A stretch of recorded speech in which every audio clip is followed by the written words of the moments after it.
नमस्कार। आज नया विषय सर्वनाम, तो लिखिए सर्वनाम।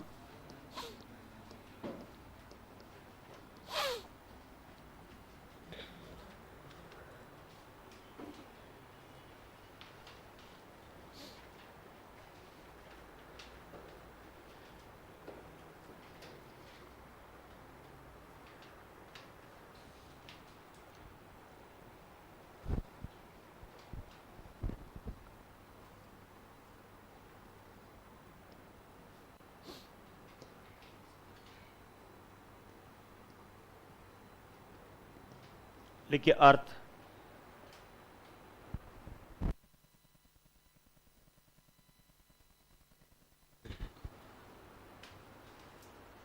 अर्थ में लिखिए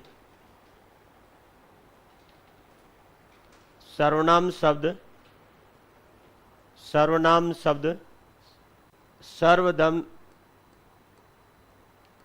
सर्वधन नाम से बना है। सर्वनाम शब्द सर्वधन नाम से बना है, कॉमा, जिसका अर्थ होता है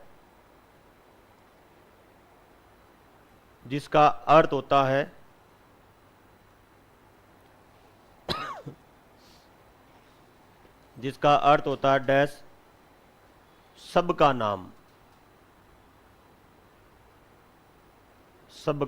नाम।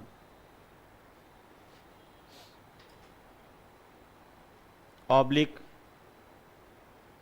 नामों का नाम, सबका नाम ऑब्लिक नामों का नाम, पूर्ण विराम।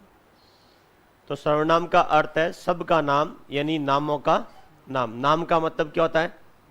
संज्ञा होता है। नाम का मतलब संज्ञा होता है और सभी संज्ञा नाम है, तो नामों का नाम होगा ये।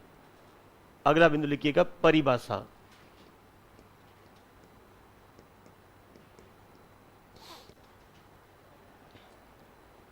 परिभाषा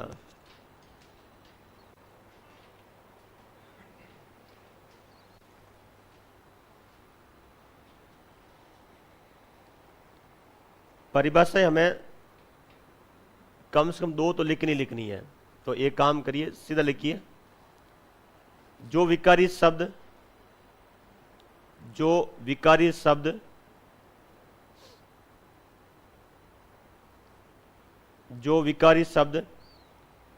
पूर्वापर संबंध से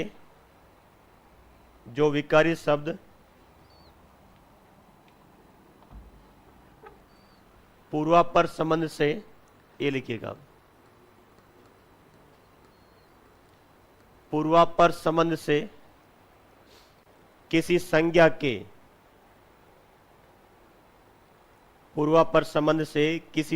के बदले आते हैं।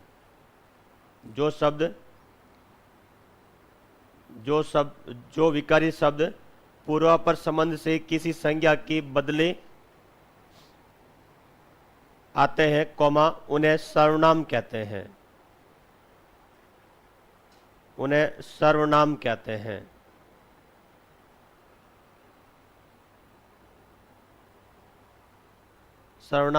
हैं। कोष्टक में लिखिएगा आगे पूर्वापर बराबर पूर्व। पूर्व का मतलब पहले, धन अपर यानी बाद में।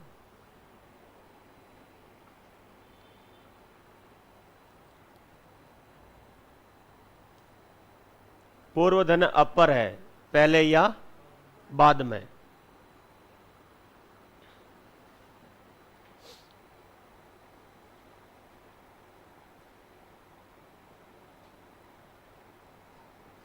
पहले या बाद में। तो इसने बोला कि जो विकारी शब्द पूर्वापर संबंध, यानी जो जिसके उस संबंध में आते हैं, या तो पहले आते हैं या फिर बाद में आते हैं। वैसे हम जो पढ़ते हैं उसमें पहले हम संज्ञा पढ़ते हैं और फिर संज्ञा की पुनरावृत्ति रोकने के लिए सर्वनाम का प्रयोग पढ़ते हैं हम, ये पढ़ते हैं। पर ऐसा कुछ नहीं है, संज्ञा पहले भी आ सकती है, उसके स्थान पर सर्वनाम आ सकता है, संज्ञा बाद में आ सकती है और उसके पहले सर्वनाम आ सकता है। और सर्वनाम किसके लिए आता है? संज्ञा के लिए आता है। सर्वनाम किसके लिए भी हो सकता है? संज्ञा के लिए आ सकता है, एक पदबंध के लिए आ सकता है, पूरे के पूरे वाक्य के लिए सर्वनाम आ सकता है, पूरे के पूरे एक गद्यांश के लिए सर्वनाम आ सकता है, पूरे के पूरे निबंध के लिए सर्वनाम आ सकता है, पूरी की पूरी पुस्तक के लिए सर्वनाम आ सकता है, यानी पूरी की पूरी पाठ्य सामग्री के लिए सर्वनाम आ सकता है। आ सकता है। जैसे मान लीजिए हम ये पढ़ रहे हैं, जितना ये हमारे लिए सामग्री है, हमने बोला ये पढ़ रहे हैं, देखिए हमने लिखा ये, अब ये किसके लिए आया? इन सब के लिए आ गया, वो इन सब के लिए, इसलिए बोलते हैं सब के लिए, यानी सर्वनाम, यानी सब का नाम, किसी का ही हो सकता है।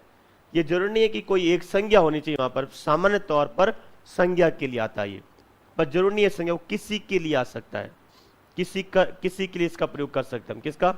सर्वनाम का।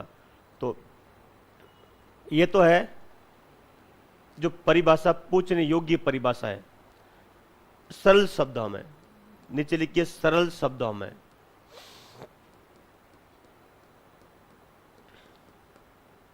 सरल शब्दों में कॉमा और नीचे लिखिएगा नए सिरे से। जो विकारी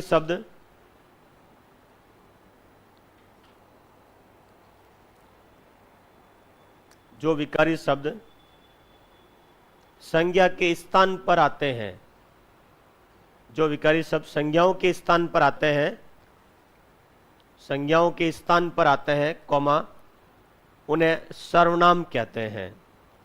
संज्ञाओं के स्थान पर आते हैं, कॉमा, उन्हें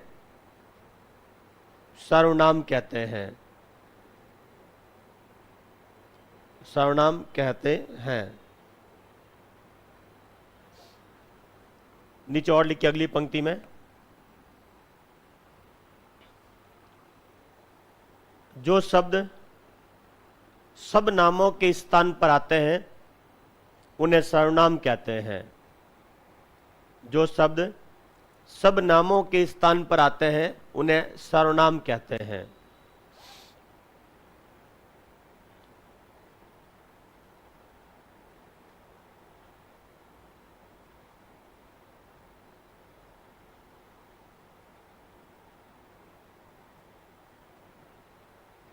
सर्वनाम कहते हैं। अगला, जो शब्द किसी व्यक्ति, वस्तु, स्थान या भाव,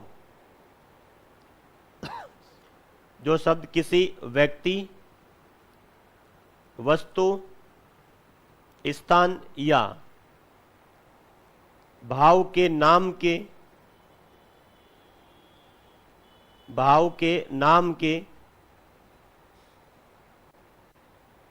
स्थान पर आते हैं, कॉमा, उन्हें सर्वनाम कहते हैं। उन्हें सर्वनाम कहते हैं। उन्हें सर्वनाम कहते हैं। ये परिभाषाएं हैं, समझ गया आप?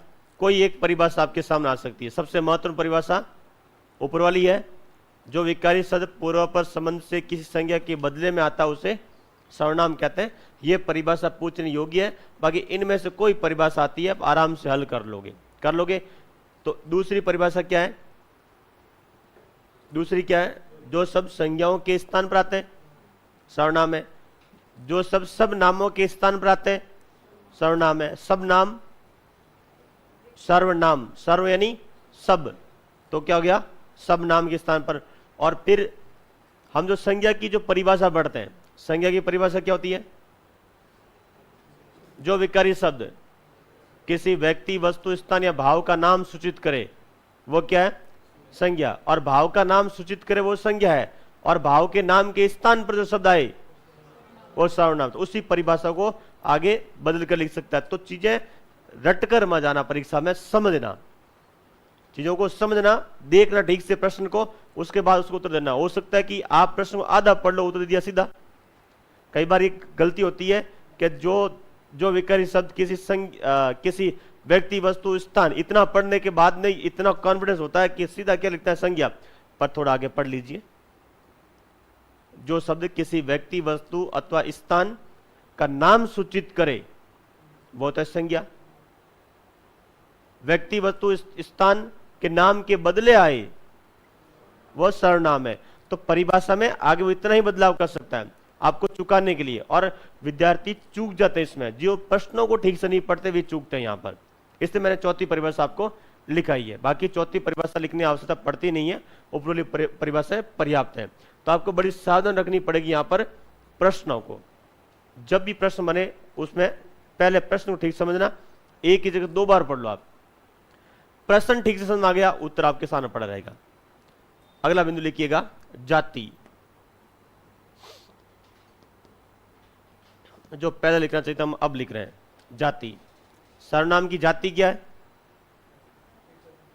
विकारी शब्द है, तो लिखो विकारी। जाति विकारी शब्द।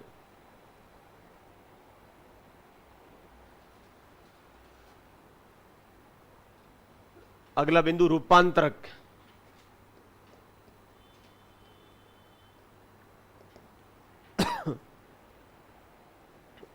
रूपांतरक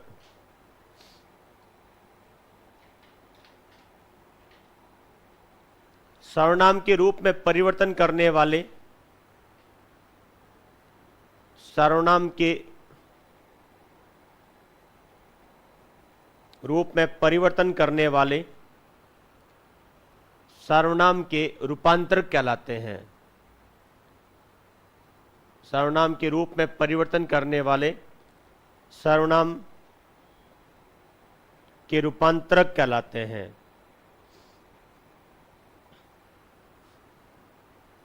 इन्हें सर्वनाम के विकारक भी कहा जाता है।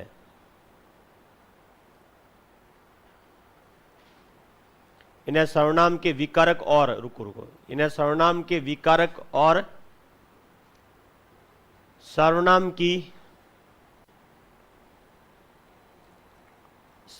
की व्याकरणिक कोटियां, सर्वनाम के रूप विकारक और सर्वनाम की व्याकरणिक कोटियां, सर्वनाम की व्याकरणिक कोटियां भी कहा जाता है।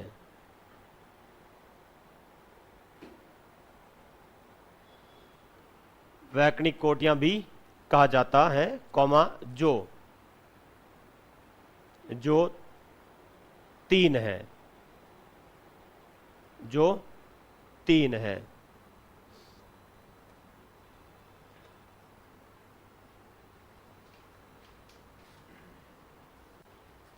जो 3 है।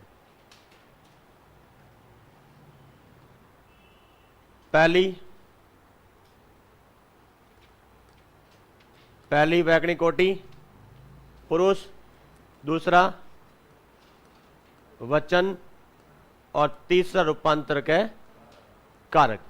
ये सर्वनाम के हैं,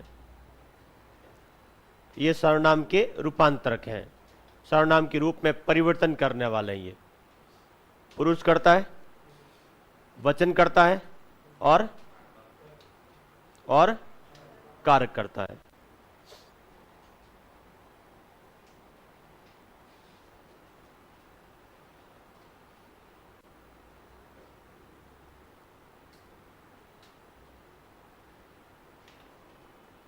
क्योंकि ये किसी संज्ञा के स्थान पर आते हैं, इस संज्ञा के स्थान पर आते हैं। जैसे मान लीजिए हम लिखते हैं यहां पर कोई, हमने लिखा यहां पर कोई कह रहा है। ये कोई कौन है? वक्ता है, श्रोता है या कथानक है? कोई कौन है मतलब बातचीत का माध्यम है। हम इसने बोला कोई कह रहा है, बोलने वाला कह रहा है या सुनने वाला कह रहा है या कोई बातचीत का माध्यम तीसरा आदमी कह रहा है? कोई कह रहा है, बताइए आपको कैसे पता तीसरा आदमी कह रहा है? हम सर्वनाम पढ़ रहे हैं और सर्वनाम क्या कह रहा है? किसी संज्ञा के बदले आ सकता है। ये हमें नहीं पता सर्वनाम किसके बदले आया। आपने कैसे कह दिया तीसरे पर आया? यदि आपने ये कह दिया तो फिर वो सर्वनाम भी नहीं है, क्योंकि आपने उसको निश्चय कर दिया, और निश्चय कर दिया फिर सर्वनाम कहां हुआ? हम प्रकार नहीं पढ़ रहे, मैं केवल सर्वनाम पढ़ रहा हूं यहां पर कि भाई हम मोटे तौर पर यदि सर्वनाम को देख ले, परिभाषा क्या कह रही है? कोई वो किसी के बदले में आता है। जो विकारी शब्द पूर्वापर संबंध से किसी संज्ञा के बदले में आता है उसे सर्वनाम कहते हैं। परिभाषा यही है। अब संज्ञा कौन सी? यहां पर ये जो कोई है वक्ता भी हो सकता है। भैया तो क्या कोई कह रहा है तो हम ये मान सकते हैं कोई है जो आदमी बोल रहा है ना, ये भी कह रहा है, यही हो सकता है। और जो सुन रहे हैं ना, इनमें से कोई हो सकता है। और जो दोनों के बातचीत का माध्यम है वो भी हो सकता है, वो तो कोई हो सकता है। भाई कोई कह रहा है, इसका मतलब है कि वक्ता खुद भी हो सकता है। जैसे कई बार आपने नहीं सुनते हो, घर में कोई बातचीत होती है तो कोई कह रहा है। कई बार ऐसी बातचीत होती है, कभी आप कभी ऐसी हुई, दोस्तों में कभी हुई होगी कि कोई किसी ने कहा है, अब आपको पता है कि इस भाई ने ही कहा है, और वो खुद ही क्या कर रहा है? प्रश्न कर रहा है। कोई कह रहा है किसी ने कहा है, और फिर पता चला ए तो ही कह रहा ना, फिर वो दांत निकालता है, हाँ मैं ही कह रहा हूं। ऐसा हुआ कभी? होता है नॉर्मली। तो आपने उसमें ध्यान नहीं दिया है। वो सर्वनाम अनिश्चयवाचक है। कौन सा है? अनिश्चय। निश्चय नहीं है, वो अनिश्चय है। तो वो खुद ही कह रहा है वहां पर, तो खुद वक्ता खुद हो सकता है। यहां पर वक्ता खुद हो सकता है, कोई श्रोता हो सकता है, या बातचीत का माध्यम हो सकता है। यानी ये उत्तम पुरुष हो सकता है, मध्यम पुरुष हो सकता है, और अन्य पुरुष हो सकता है। हमें नहीं पता ये कौन सा है। पर यदि वो ये कह दे कि मैं कह रहा हूं, तो अब ये उत्तम पुरुष है। अब ये कौन सा है? अब ये उत्तम पुरुष है। और इसका पुरुष बदलना हो, आपको निश्चय करना मध्यम पुरुष में लाना इसको, तो क्या करेंगे हम? क्या करेंगे? मध्यम पुरुष लाना हो तो मैं के स्थान पर क्या आ जाएगा? फिर तू आएगा। तो पुरुष बदला, तू कह रहा है, मैं कह रहा हूं, तू कह रहा है। और इसका निश्चय करना हो तो अन्य पुरुष लाना हो तो वह कह रहा है। अन्य पुरुष में वह होता है, मूलतः वह है, वो अन्य पुरुष है। और जो यह है वो निश्चयवाचक है। यदि हम सर्वनाम के ऐसे प्रकार पढ़ेंगे सीधे सीधे, तो वह है वो अन्य पुरुष में आता है, और यह है वो निश्चय में आता है। वैसे दोनों एक दूसरे की जगह पर आते हैं, दोनों भी। यदि मान लीजिए वह आ जाए कि वह सर्वनाम है और निश्चयवाचक भी हो, साथ में अन्य पुरुष भी हो, तो हम अन्य पुरुष में वह को लेते हैं और निश्चयवाचक में यह को रखते हैं। फिर उसको अलग से। पर इस तरह से प्रश्न शायद ही बनता है। तो पुरुष कैसे बदलता है ये थोड़ा सा अलग है। सर्वनाम के रूप में पुरुष के अनुसार बदलाव होता है, वचन के अनुसार होता है, और कार्य के अनुसार होता है। लिंग के अनुसार बदलाव नहीं होता है सर्वनाम के रूप में। सर्वनाम का लिंग भेद नहीं होता है, पुल्लिंग स्त्रीलिंग रूप नहीं होता है। किसका? सर्वनाम का। जब मैं कह रहा हूं, अब बोलने वाला जो महिला है वो भी तो कह रही है कि मैं कह रहा, देखिए पुरुष कह रहा है मैं कह रहा हूं, और महिला क्या कह रही है? मैं कह रही हूं। ऐसे बोलते हैं। तो क्या सर्वनाम का लिंग भेद हुआ? मैं यह दोनों जगह लिंग भेद किसका हुआ है? किसका हुआ है? क्रिया को। किसके अनुसार? वक्ता ने तय किया है। वो तो वक्ता ने किया है। अच्छा, वक्ता अज्ञात है तो क्रिया किस लिंग में आएगी? फिर पुल्लिंग में आएगी। ये ध्यान रखना, यही तो कथन है। क्योंकि भाई देखिए, कोई किसी सर्वनाम का प्रयोग करना हो और वक्ता अज्ञात है, और उस वक्ता की स्थान पर आपको सर्वनाम लाना है, तो क्या पुल्लिंग लेकर आओगे आप? नहीं। स्त्रीलिंग लेकर आओगे? नहीं। फिर आपको पुल्लिंग लाना पड़ेगा वहां पर। यदि वक्ता अज्ञात हो और उसके नाम के स्थान पर, उसके स्थान पर आपको सर्वनाम लाना हो, तो किस तरह से लाएंगे? क्रिया जो किस में आएगी? जो आएगी भाई, जैसे मान लिया हमने कहा कि वक्ता अज्ञात है, उसके स्थान पर हमने सर्वनाम लेकर आए मैं। अब क्रिया किस में आएगी? क्रिया पुल्लिंग में आएगी। क्रिया किस में आएगी? पुल्लिंग में आएगी। जब क्योंकि वक्ता पता नहीं है इसलिए पुल्लिंग में प्रयोग करते हैं, फिर स्त्रीलिंग का प्रयोग नहीं करते हैं। अब हमें वक्ता ज्ञात है, बोल रहा है, उसको पता है कि मैं स्त्रीलिंग हूं, इसलिए वक्ता जब ज्ञात हो तब वो किसका प्रयोग कर रहा है? स्त्रीलिंग का प्रयोग कर रहा है क्रिया के साथ में। अन्यथा हम नहीं कर सकते कि वो कह रही थी। आपको नहीं पता कि वह महिला है या पुरुष है, तो आप क्या करोगे? वो कह रहा था, आपको यही करना पड़ेगा। फिर वहां पर अज्ञात में आपने कह रही थी लिखते ही वाक्य अशुद्धि हो जाती है यहां पर। तो पुरुष के रूप में कैसे होता है परिवर्तन? जैसे मैं, ये सर्वनाम है, मैं कौन सा है? उत्तम पुरुष है। और इसका पुरुष बदलते हैं, यदि हम मध्यम पुरुष करते हैं तो मैं का मध्यम पुरुष क्या, बताइए? मैं का मध्यम पुरुष क्या? मैं का मध्यम पुरुष तू है। ये आपको ध्यान रखना होगा कि मैं का ही मध्यम पुरुष तू है और मैं का अन्य पुरुष वह है। तो मेरा कहने का मतलब प्रश्न आ जाए ना कि मैं का मध्यम पुरुष क्या है, तो मैं का मध्यम पुरुष क्या होगा? तू होगा। ये आपका विकर्ण ध्यान रखना यहां पर, यही से आपका प्रश्न हो जाएगा। और वैसा आप पढ़ोगे, आपको ये कह देगा कि सर मैं तू कैसे बन गया? मैं तो बोलने वाला, तू सुनने वाला। उस आदमी को कभी कोई नहीं समझा पाएगा, ठीक है, क्योंकि उसने रूपांतर पढ़ा ही ढंग से, वो कभी समझ नहीं पाएगा। बहुत गहराई से पढ़ोगे जाकर के तब समझ में, अच्छा मैं ही का ही क्या होता है? तुम होता। तो यहां देखिएगा, वचन पढ़ते हैं हम यहां पर। देखिए मैं एक वचन है, एक वचन है। अब मैं का बहुवचन क्या है? बताइए, मैं का बहुवचन क्या है? हम है। और मैं का मध्यम पुरुष बहुवचन क्या है? तुम। फिर आपको उधर से आना पड़ेगा कि मध्यम पुरुष बदला आपने यहां पर, तो यहां पर आ जाएगा हम। तो मैं का सीधा जो है वो हम है, वो मैं का बहुवचन है। और कारक के अनुसार कैसे बदलता है? कारक के अनुसार कैसे बदलता है? जैसे मान लीजिए मैं, यहां लिखा मैं, ए रुकिएगा, कर्ता कारक,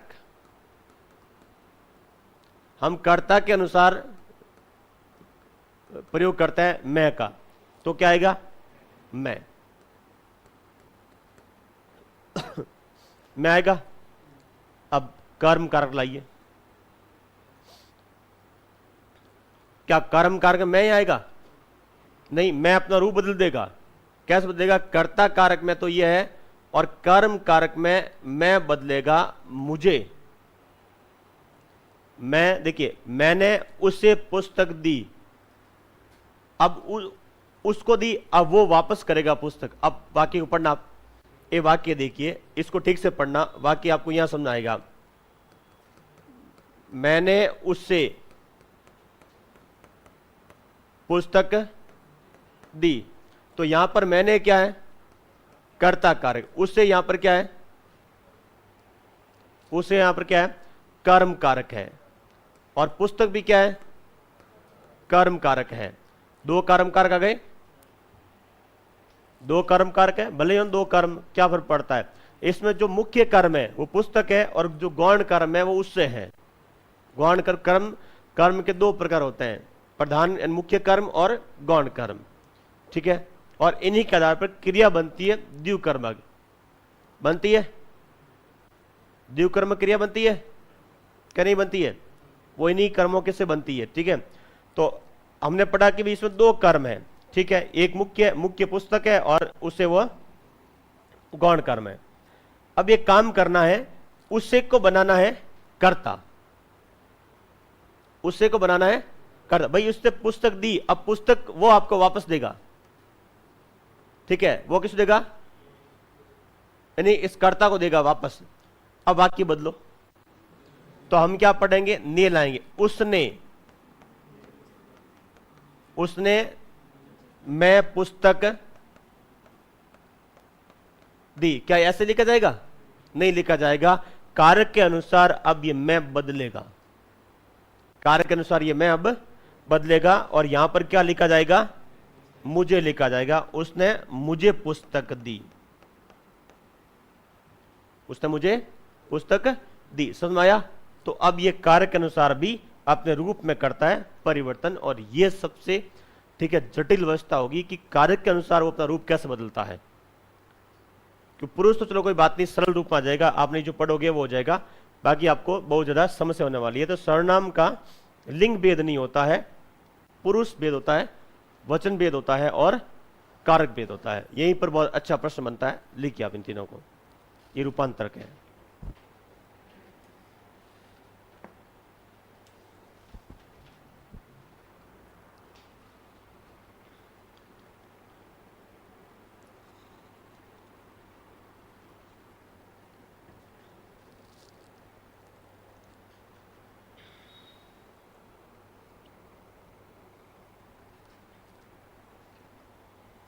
भाई जिसको भी इस क्लास में तकलीफ है उसी गलतियां बताने में तो पिच जाकर बैठ जाना। मैं पहले बोल देता हूं आपको साफ सुथरे शब्दों में, किसी छोटी मात्रा लगा रहा, बड़ी मात्रा लगा रहा, बार बार गलती कर रहा, मैं आपको कह रहा हूं और आप में सहनशीलता नहीं है, सहन नहीं होता, तो कृपया यहां से उठ करके पीछे वहां पर जाकर बैठ जाना आप, ठीक है। और यदि मैं गलती नहीं बताऊं, आप गलतियां करते रहो, तो मंजिल बहुत दूर हो जाएगी, आपकी पास नहीं आएगी। कुछ पाने के लिए दो चीजों को ध्यान रखना। पहली, कुछ खोना पड़ता है और कुछ सहन करना पड़ता है। दो चीज ध्यान रखना। हम जो पढ़ते हैं ना, कुछ पाने लिए कुछ खोना पड़ता है, कुछ खोने पाने से ज्यादा सच्चा सहन करना पड़ता, चीजें पड़ता है, बिल्कुल पड़ता है। एक कंपनी सबसे ज्यादा अपने कर्मचारियों को सहन करती है, करती है। अब विद्यार्थी समाज देखिए, अब कोचिंग सेंटर है, ये इंडस्ट्री सबसे ज्यादा किसको सहन करती है? अपने कर्मचारियों को सहन करती है, विद्यार्थियों को सहन नहीं। विद्यार्थी स्वतंत्र है, कोचिंग सेंटर का मालिक होता है, वो सबसे ज्यादा किसी को सहन करता है तो वो है उससे कर्मचारी। फिर वो पा क्या रहा है? पैसा पा रहा है। हाँ, इसलिए कहते हैं कुछ पाने कुछ खोना पड़ता। खोया उसने क्या? एक कोचिंग सेंटर का मालिक क्या खोता अपने जीवन में? बताइए। परिवार और उसकी सुख सुविधाएं, मतलब खुद की सुख सुविधाएं परिवार खोता है सबसे पहले वो। अब आप कैसे मजाक कर रहे हैं, परिवार कैसे खोता है? बिल्कुल खोता है भाई, परिवार। अधिकारी बन गए, कब जाते हैं ऑफिस? 10 बजे या 9 बजे वापस, शाम को जाइए 5 बजे ऑफिस में। अब काम हो जाएगा? एक सरकारी कार्यालय में जाइए शाम को 5 बजे, काम हो जाएगा? साहब तो चले गए, तो साहब ने क्या मतलब, साहब को क्या तकलीफ हो रही है वहां पर? तकलीफ तब हुई जब साहब पढ़ रहे थे, तब परिवार से क्या थे? दूर थे। अब कहां दूर है भाई? ऑफिस जा रहे हैं आराम से, सुबह उठ गए और पूरे दिन परिवार के साथ बैठते हैं। जब आप बड़े पद में जाओगे ऊपर, ठीक है, तो फिर थोड़ी सी आपको और तकलीफ होगी, वापस पद बढ़ा चाहिए आपको। और कोचिंग वाले, भर्ती आने पर, मैं अभी बिना भर्ती की नहीं बता रहा हूं, भर्ती आ जाए 1 और 2 आ जाए तो फिर देख लीजिए आप, वो 5:30 बजे घर से निकलता है, निकलता है। 8:15 तक क्लास होती है और वो वापस पहुंचता है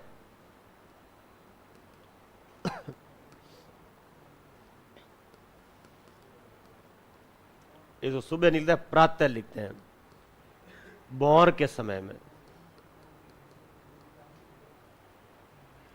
वो इतने बजे निकलता है और वो वापस पहुंचता है 9। आप 9 कर दीजिए। क्या खोया उसने? अब वो परिवार के पास क्या, किस लिए जा रहा है? शकल दिखाना जा रहा है कि लो मैं आ गया। ऐसा परिवार को क्या मतलब इस आदमी से? आप मुझे बताइए, इस आदमी से परिवार को क्या मतलब है? एक उदाहरण के तौर पर बताइए, क्या ये घर में है? नहीं है। ये मतलब सुबह निकल गया जब, अच्छा अब इसके दी बच्चे हैं छोटे, बच्चों को क्या पता मेरे पापा कहां हैं? मैं बता रहा हूं संघर्ष की दुनिया। बाद में पैसा आने के बाद में तो देखिए, जब बहुत कर्मचारी होते हैं साथ में तो वो चीजें हो जाती है। मैं शुरुआती संघर्ष बता रहा हूं, ठीक है। शुरुआती संघर्ष ये होता है, इसे कहते हैं कोचिंग टीचर मजे करते हैं, टीचर मजे नहीं करते हैं, ठीक है। टीचर यानी वो जो आगे खुद के बल पर तो चलता है, वो कभी मजा नहीं करता है।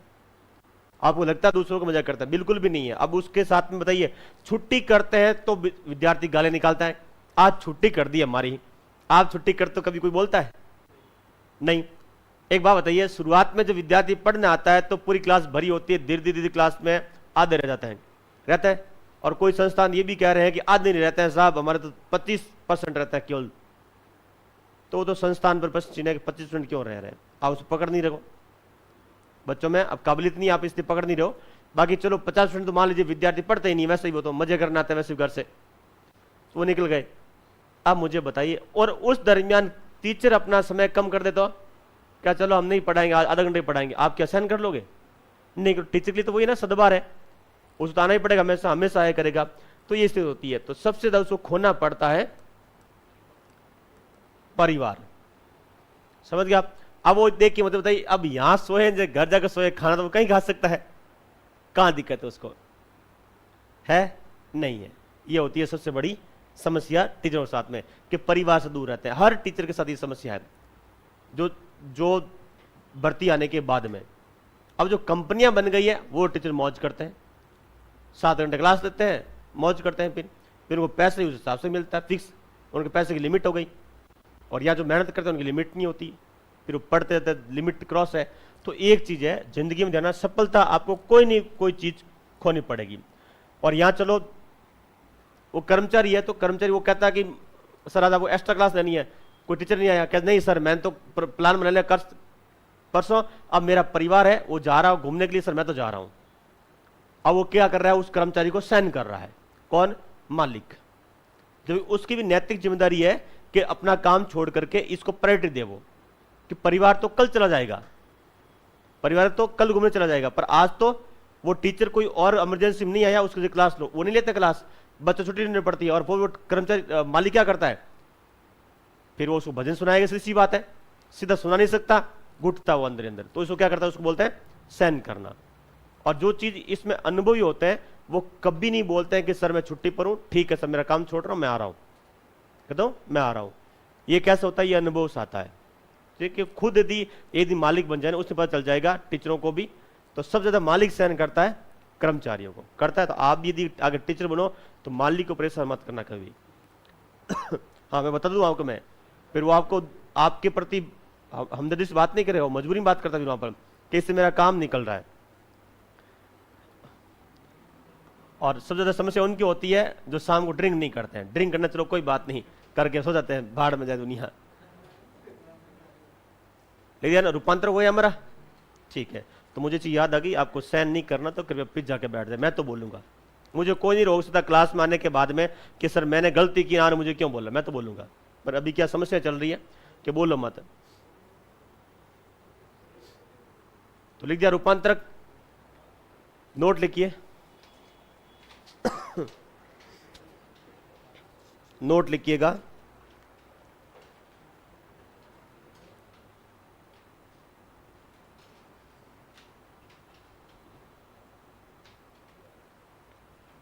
सर्वनाम का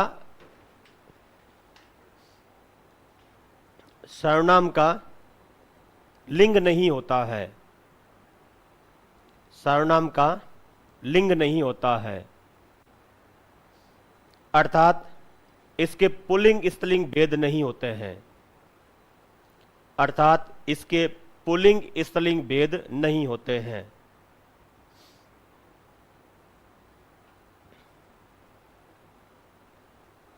पुल्लिंग स्त्रीलिंग भेद नहीं होते हैं।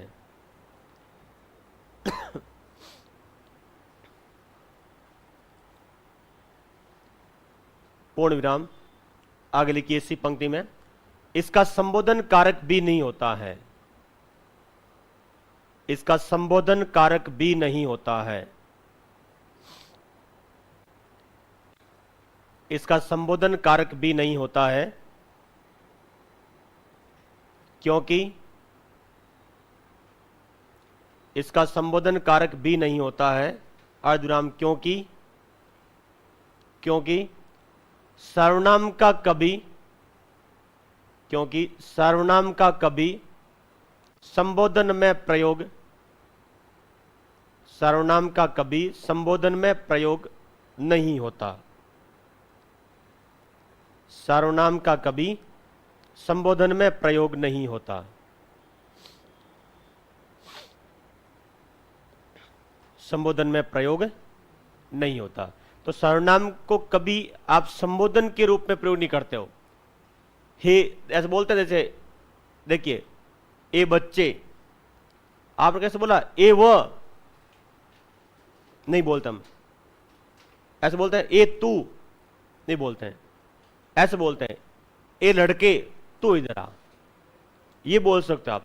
पर ए तू इधर आ तो भी आपने ए बोला, ए तू जचेगा भी नहीं। संबोधन हमेशा इस तरह से होता है, जैसे आप संबोधन का प्रयोग करते हो तो यदि आप ए भी बोल रहे हो तो बाद में ठीक ऐसे बोलना पड़ेगा, इस तरह से आपको। अब यहां पर सर्वनाम नहीं ला सकते, नहीं आता है। तो कहता है सर्वनाम का संबोधन प्रयोग नहीं होता है, इसलिए इसके 7 ही कारक होते हैं, 8 कारक होते ही नहीं है। किसके? सर्वनाम। संज्ञा के 8 कारक होते हैं, सर्वनाम के 7 ही कारक होते हैं। ठीक, तो अगला बिंदु लिखिए, संज्ञा और सर्वनाम में अंतर।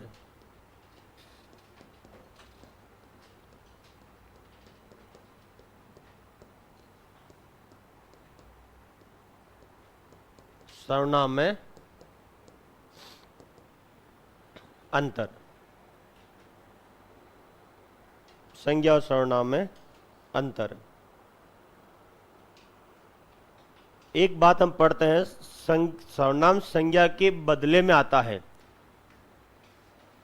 तो फिर अंतर क्यों पड़ रहा है भैया? बदले में आता है, सब कुछ संज्ञा थोड़ी होता है, वो सब कुछ संज्ञा की तरह काम नहीं करता, वो अपनी भी खुद की एक विशेषता लेकर चलता है, जो यहां पर है।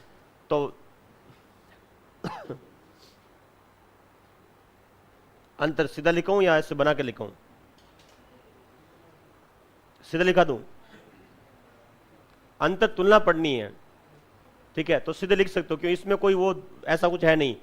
अंतर पंक्तियों के साथ तुलना जबकि का प्रयोग होगा सब में, नहीं तो क्या कि जो भाषा में यह लिखूंगा ना, वो पूरी भाषा दोबारा यहां लिखनी पड़ेगी, 7-8 भाषाएं आएगी, नहीं तो एक ही भाषा में काम हो जाएगा। आप जैसा कहो मैं ऐसा करा दूं, मैं तो सीधा लिखा दूं। ज्यादा मुश्किल नहीं है, आसान ही है। तो सीधा लिखिए पहला अंतर,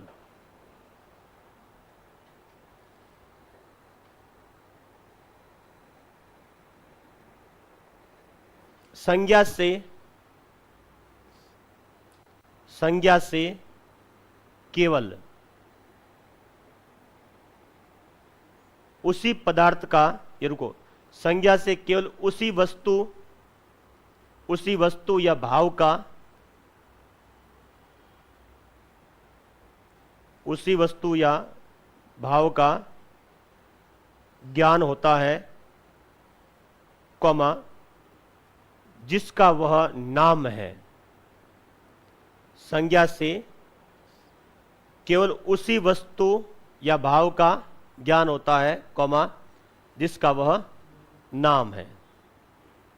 अर्धविराम, परंतु, ये अर्धविराम बीच में लगातार रहना परंतु से, परंतु सर्वनाम से पूर्वापर संबंध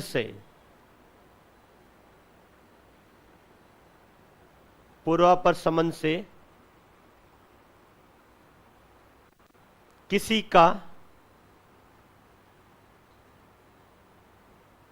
का ज्ञान हो सकता है।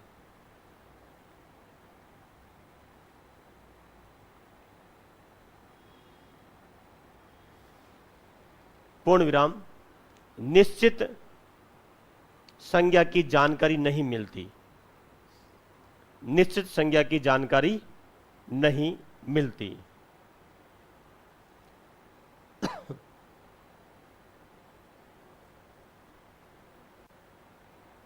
निश्चित संज्ञा की जानकारी नहीं मिलती। पूर्ण विराम, ये पहला अंतर है। भाई हमने पढ़ा कि पहले संज्ञा की परिभाषा देख लो आप। ये हमने पहला जो अंतर है वो पारिभाषिक यानी पारिभाषिक अंतर पढ़ा हमने, दोनों की जो परिभाषा है वो वाला अंतर पढ़ा हमने। भाई संज्ञा की परिभाषा में क्या था? संज्ञा की परिभाषा में क्या था? किसी के नाम का पता चलता है, किसे? संज्ञा से। और सर्वनाम से किससे पता चलेगा? हमने लिखा, देखिए, वह दिख गया। अब क्या बताओ, क्या दिख गया? बताओ मुझे।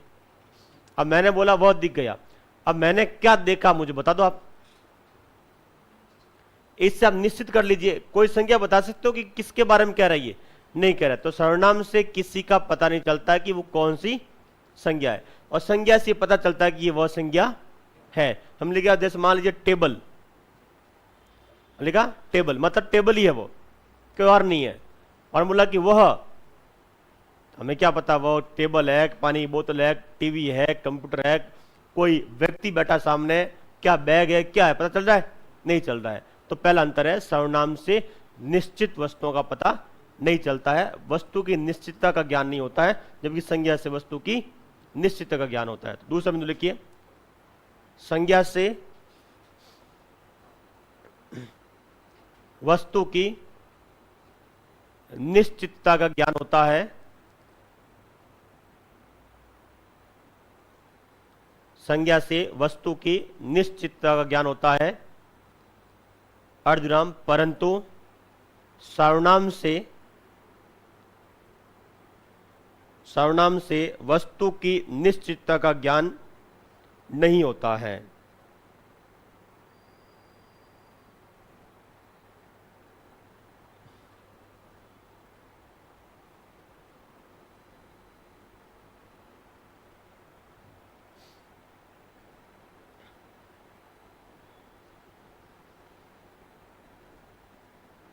संज्ञा से वस्तु की निश्चितता का ज्ञान नहीं होता है, सर्वनाम से। माफी चाहता हूं। तीसरा बिंदु देखिए आप, संज्ञा से वही अर्थ निकलता है, कौमा, जिसका वह नाम है। संज्ञा से वही अर्थ निकलता है, कौमा, जिसका वह नाम है।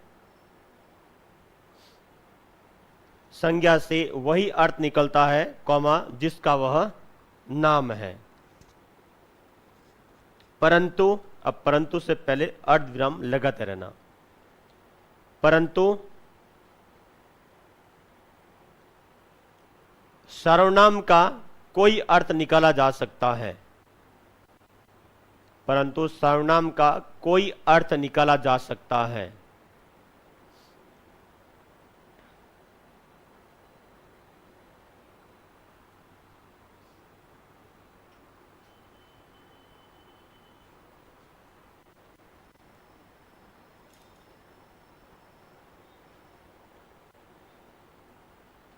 हो गया पूर्ण विराम। भाई सर्वनाम देखिए, संज्ञा से कहते हैं कि वही अर्थ निकलता जिसका वह नाम है। सर्वनाम से क्या अर्थ निकलेगा नहीं पता है।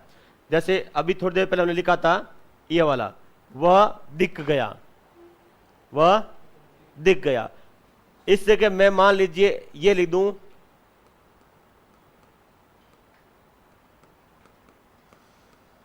अब देखिए पेन दिख गया, तो अब इससे वही अर्थ निकल आएगा।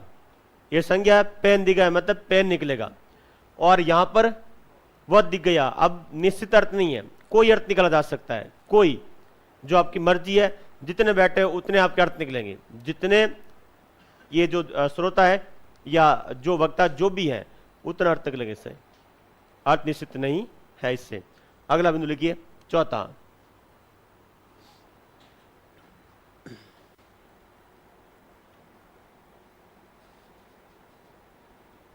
संज्ञा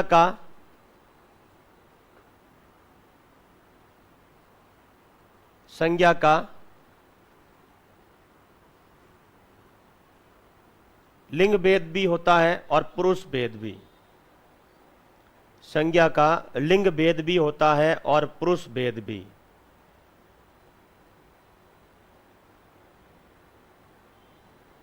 लिंग भेद भी होता है और पुरुष भेद भी। क्वेश्चन लिखिए, पुरुष भेद भी, क्वेश्चन लिखिए, सभी संज्ञाएं अन्य पुरुष होती है, सभी संज्ञाएं अन्य पुरुष होती है। अब आपको ऐसा लग जाएगा कि सर पुरुष भेद कैसे हुआ है, संज्ञा कहां आएगी, उत्तम पुरुष में आएगी, मध्यम पुरुष में आएगी, अन्य पुरुष में आएगी, बताइए किस में आएगी, अन्य पुरुष में। सभी संज्ञाएं अन्य पुरुष होती है, कोष्ठक बंद, अर्धविराम का चिन्ह। परंतु सर्वनाम का लिंग भेद नहीं होता, परंतु सर्वनाम का लिंग भेद नहीं होता, कौमा, पुरुष भेद होता है। सर्वनाम का लिंग भेद नहीं होता, कौमा, पुरुष भेद होता है। इसलिए मैं आपको अंतर सीधा लिखा रहा था पंक्तियों में। बाकी तो मैं इस तरह से पढ़ाता ही नहीं हूं कभी, पर ये क्या कि दोनों पढ़ोगे ना पूरा समझ में आ जाएगा आपके। अगला बिंदु लिखिएगा 5वां,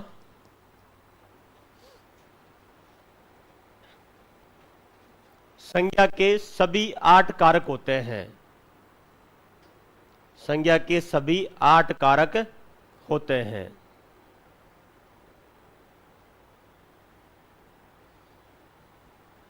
संज्ञा के सभी 8 कारक होते हैं, यानी संज्ञा का 8 कारकों में प्रयोग किया जा सकता है, नहीं जाता है, परंतु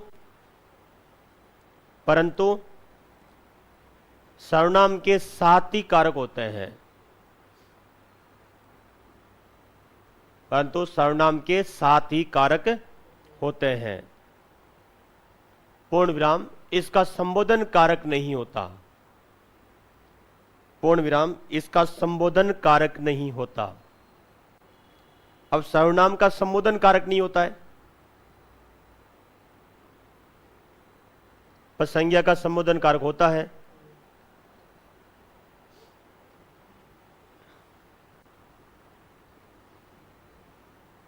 अब यहां पर एक थोड़ा सा समझिए आप, यदि मैं आपसे कह दूं विभक्ति के बारे में, तो संज्ञा की कितनी विभक्ति होती है? संज्ञा की विभक्ति कितनी होती है? 7 होती है। 7 होती है। क्यों?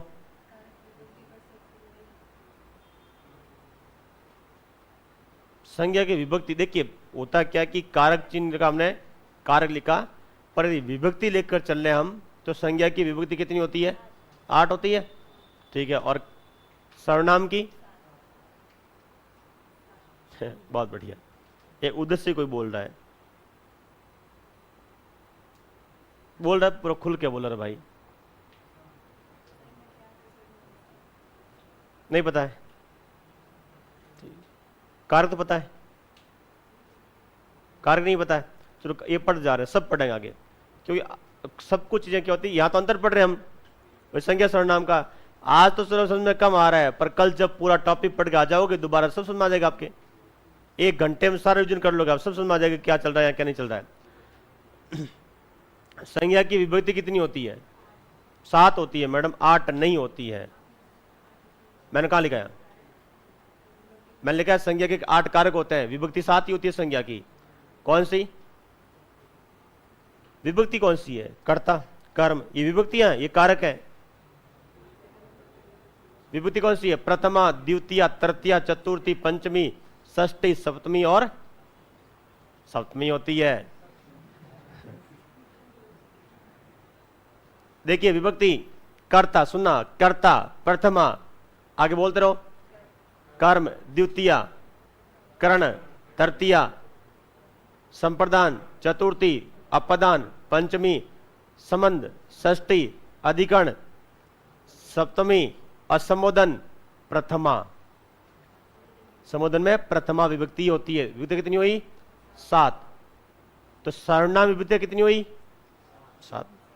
विभक्ति दोनों समान है। अंतर पढ़ो इसको, नोट लिखिए यहां पर, क्योंकि अंतर नहीं होगा फिर, अंतर तुलना होती है, तो नोट लिखिए। संज्ञा और सर्वनाम दोनों की विभक्तियां 7-7 होती है। संज्ञा और सर्वनाम दोनों की विभक्तियां 7-7 होती है।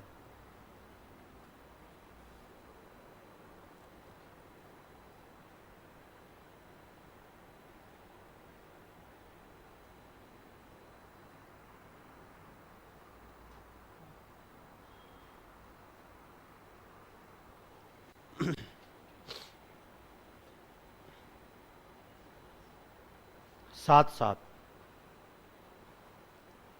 तो जिसे हम कारक बोलते हैं, आज के बाद है ना, जो कारक बोलते हैं वो कर्ता कर्म ये है। विभक्ति में प्रथमा, द्वितीय, तृतीया है।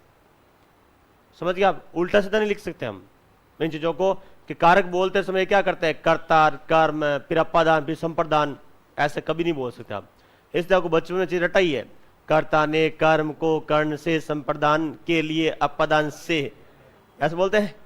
फिर संबंध का, के, की, अधिकरण में, पर, संबोधन हियर, ये रटा है आपको। यही कर्म ध्यान रखना बचपन वाला ही। ये तो किसी को नहीं रटा है ना, कर्ता ने कर्म को कर्ण से संप्रदान के लिए अपदांश से अधिकरण में पर संबंध का के की। रटा किसने? उल्टा तो नहीं रखा इसने कि संबंध का अधिकरण में पर संबंध का के की। अधिकरण को नीचे रखना, वो सप्तमी विभक्ति है, वापस सीधा प्रश्न नहीं है, और संबंध षष्ठी विभक्ति है। समझ गए आप? ये चीज श्री ध्यान रखना, कभी गलती से रट मत लेना, उधर से उल्टा नहीं रटना है, वो आपको सीधा ही रखना है। तो कारक आएगा तब हम पढ़ेंगे, कारक के भी प्रकार पढ़ेंगे, 4-5 प्रकार के आधार पढ़ेंगे हम, कम 4 प्रकार के आधार प्रकार के प्रकार पढ़ेंगे, तो अलग अलग संख्या आएगी हमारे यहाँ पर। तो अगला बिंदु लिखिए इसी का छठा,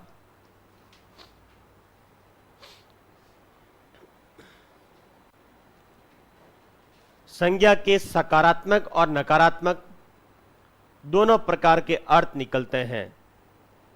संज्ञा के सकारात्मक और नकारात्मक दोनों प्रकार के अर्थ निकलते हैं।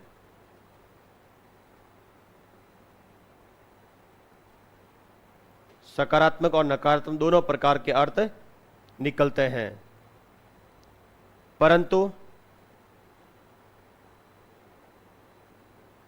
परंतु सर्वनाम सदैव सकारात्मक होते हैं।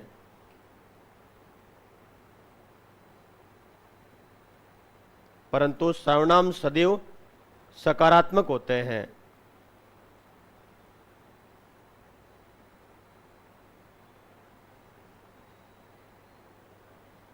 परंतु सर्वनाम सदैव सकारात्मक होते हैं, कोई सर्वनाम नकारात्मक नहीं होता है। कोई सर्वनाम नकारात्मक नहीं होता है। कोई सर्वनाम नकारात्मक नहीं होता है। पूर्ण विराम।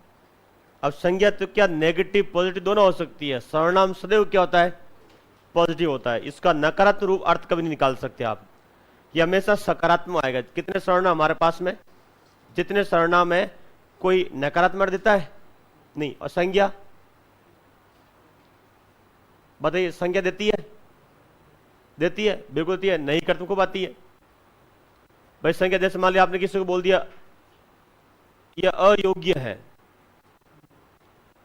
देखिए अयोग्य है, तो अयोग्य को यदि संज्ञा के रूप में ले हम तो योग्यता का अभाव, असामर्थ्य, समर्थता का अभाव, तो वो नेगेटिव आ सकती है। सर्वनाम कभी नकारात्मक नहीं आएगा, ये हमेशा क्या आएगा? सकारात्मक आएगा। अगला अंतर देखिए,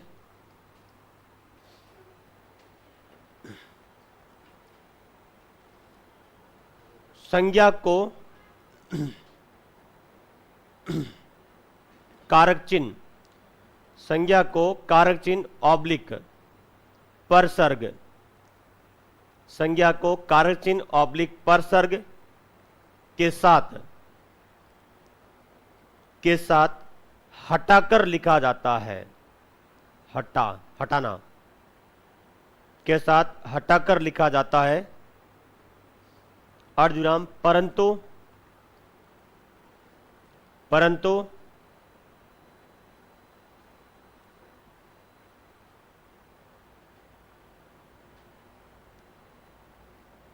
इन्हें सर्वनाम के साथ सटाकर लिखा जाता है। सर्वनाम के साथ, परंतु इन्हें सर्वनाम के साथ सटाकर लिखा जाता है। लिखा जाता है जैसे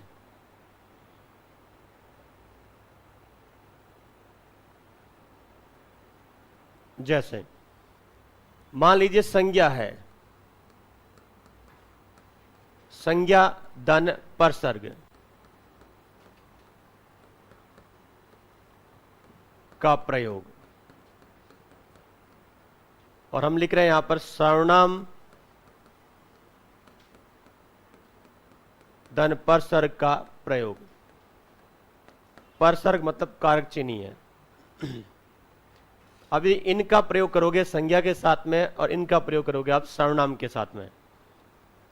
जैसे हमने लिखा यहां पर राम, एक संज्ञा है, इसके साथ में आप ने लेकर आइए, तो क्या लिखोगे? राम ने, ये सही है।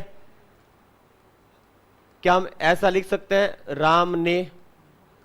नहीं, नहीं लिख सकते।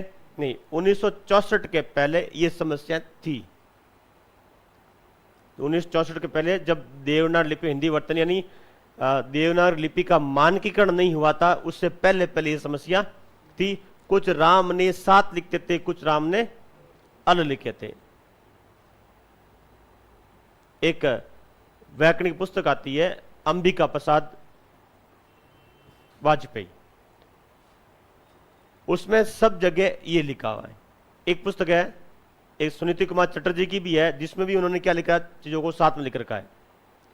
तो ये जो कभी आप देखते हो राम ने, उसने, राहुल सांस्कृत्यायन है, ठीक है, उनकी भी जो लेखन है उनमें भी बहुत जगह पर चीजें ये लिखी मिलती है। तो ये क्या है, एक नियम बना दिया हमने कि संज्ञा के साथ परसर को क्या लिखोगे, अल लिखोगे, और सर्वनाम के साथ सदैव उसे साथ में लिखोगे। जैसे हम लिखते हैं यहां पर मैं, अब मैं के साथ में ने लिखना है, तो हम जानते हैं क्या लिखते हैं, मैंने। मैंने नहीं है, मैंने, ए है ऊपर, मैंने। और यदि आपने इसको ऐसे लिखा मैं के साथ ने को, तो यह गलत होगा, क्योंकि सर्वनाम के साथ कार्यचिन्ह को आप अलग नहीं लिख सकते। चलो, ये तो सब कुछ ठीक है, ये ठीक है। हमने लिखा यहां पर राम के साथ पर, तो यहां पर क्या आएगा, राम पर, ये लिखेंगे हम। अब आपको कैसा लग रहा है यदि मैं ऐसा लिख दूं राम पर, तो अटपटाई लगा है, राम पर क्या बीती, और ऐसे दूं राम पर, तो आपको लगेगा अट पर, भाई इसको अलग कर, मैं थोड़ा ऊपर नीचे पढ़ रहा हूं मैं इसको, ऐसा है। और सर्वनाम में एक देखिएगा यहां पर हम के साथ पर लगाएं तो क्या लगेगा, हम पर। अब आपको क्या है कि वो बाद वाला थोड़ा ज्यादा ही जच रहा है, वही गलत है, वही क्या गलत है, ठीक है। जिस पर, देखिए जिस पर, ये सही है। जैसे जिस है, जिसके साथ में यदि आपको पर लगाना है तो ये ऐसा लिखा जाएगा जिस पर। अब आप इसे इस तरह से लिखते हो जिस पर, तो ये फिर गलत है, ये क्या गलत है, समझ गए आप। तो ये तो निश्चित नियम है लिखने के, ये तो निश्चित एक तो मानकीकरण का नियम है, आपको ऐसे ही लिखना है। अब आपको जच्चे भले नहीं जच्चे, पर लिखना आपको यही है, यही जच्चाना है, यही नियम है। आपने वो लिखते ही गलत है, वो लिखते क्या गलत हो जाएगा। अभी मैं आपको जो ये हिंदी पढ़ा रहा हूं, मैंने आपको शुरुआती दौर में जो वर्णमाला पढ़ाई है, लिखने के तरीके पढ़ाए मैंने आपको पढ़ाए थे। जयपुर के मार्केट में लोग इसका विरोध कर रहे हैं, गलत है। अब भाई मैं उससे क्या नाम दूं, बताइए क्या बोलूं कि लोग, अभी कल की बात है, परसों की बात है, मुझे विद्यार्थी फोन किया कि सर आपने जो पढ़ाया था वो मुझे उन शिक्षक ने गलत बता दिया। मैंने कहा बेटा वो शिक्षक करते क्या है, कि सरकारी है। मैंने कहा वो सरकारी जवाई है, जवाई को क्या फर्क पड़ता है ससुराल में क्या चल रहा है क्या नहीं चल रहा है, पढ़ रहा है क्या, वो तो कभी कभार जाता है ससुराल, बेटा कहाँ है, दोस्तों की मंडली में, तो फिर भाई सी बात वो कैसे पढ़ाएगा आपको, वो नहीं पढ़ा पाएगा। तो कोई चीज बोलते करते मेरी कोई जिम्मेदारी नहीं है, मेरी जिम्मेदारी इतनी है आपको ऑथेंटिक प्रूफ चाहिए मेरे से लेकर जाओ, समझ गए आप, प्रमाण चाहिए कोई चीज का मेरे से लेकर जाओ। बाकी मार्केट में क्या बोलते हैं वो मार्केट जाने ना, वो तुम जानो, ठीक है, वो आपके हवाले है, वो मेरे हवाले नहीं है। तो जैसे मान लीजिए कोई कहते हैं कि नहीं नहीं ऐसे क्या लिख दिया आपने, यही नियम है, ये क्या नियम है। अब हम तुलना पढ़ रहे हैं सर्वनाम की, क्या पढ़ रहे हैं, तुलना पढ़ रहे हैं, और ये जब परीक्षा में आता है तो कहते हैं कि साहब यही करना पड़ेगा, और ऐसे ऐसा नहीं करना। लिखित में इसलिए कहते हैं देवनागरी सबसे जटिल लिखी जाती है, इसका लेखन क्या है जटिल है, सरल रूप नहीं है इसका। रोमन बहुत सरल है, बिना पेन उठाए पूरे शब्द को लिख सकते हो आप, यहां लिख लो बिना पेन उठाए, देख लो लिख करके, नहीं लिखा जाएगा, संभव नहीं है, आपको हर जगह पेन उठाना पड़ेगा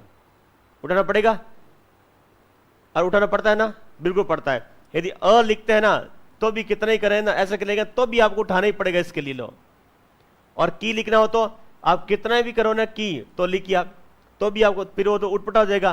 फिर क लिखने के लिए भी हम क्या करना पड़ता है, ऐसे उठाना पड़ता है। और यहां पर के लिखने के लिए हम कुछ नहीं उठाते हैं, वो केवल बिंदी लगाने के लिए उठाते हैं, बाकी और कहीं नहीं लिखाते हैं। डॉट के लिए उठता है, बाकी पेन कहीं नहीं उठता अंग्रेजी में। सीधा लिखो आप शब्द को पूरा, वो सरल है। हमारे यहां पर नहीं है, लिखो आप ये ऐसे। क्या मानकीकरण मुझे याद आ गई है, ये मानकीकरण ही है आपका पूरा।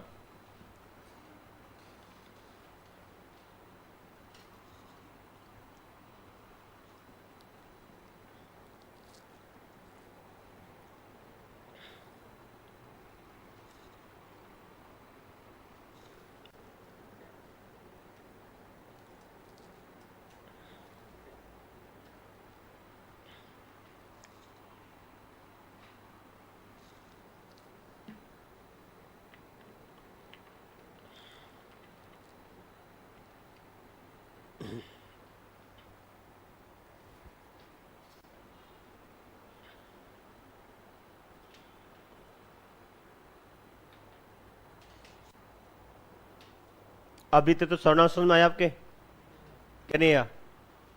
और मैंने आपको हमेशा कह रखा, किसी टॉपिक में प्रकार में प्रवेश करने से पहले हम उस टॉपिक को पूरा पढ़ते हैं, उसमें क्या है क्या नहीं है, वो कौन है क्या है, सब पढ़ेंगे उसके बारे में। प्रकार तो छोटा विषय है, प्रकार आने के बाद बन जाएगा टॉपिक। प्रकार में जानते हो, आपने उसकी पहचान दे दी।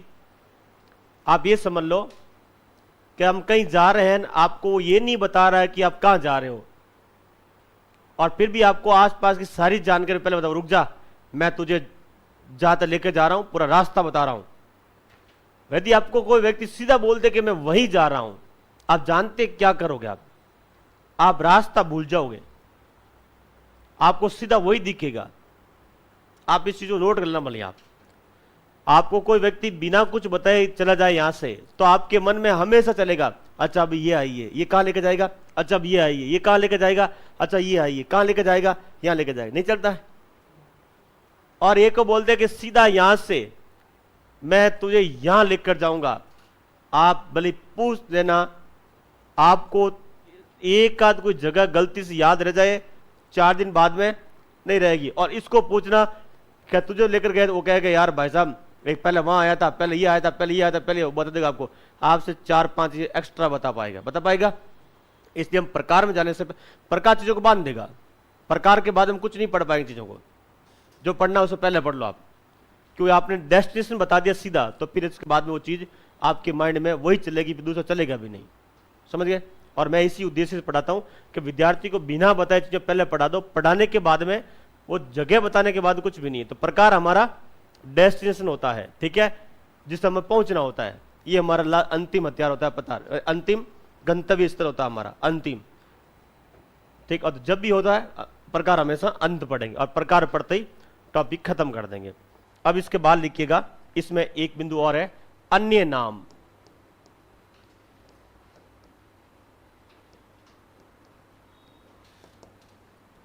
अन्य नाम,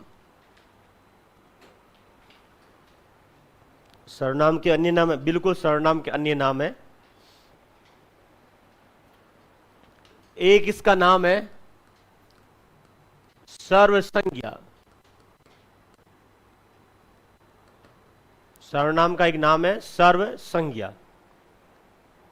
तो सर्वसंज्ञा सर्वनाम ही है।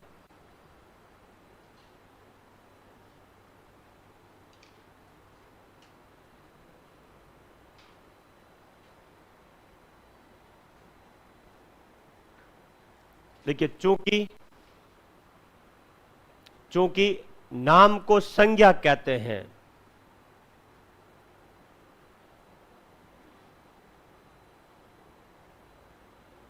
चूंकि नाम को संज्ञा कहते हैं, अतः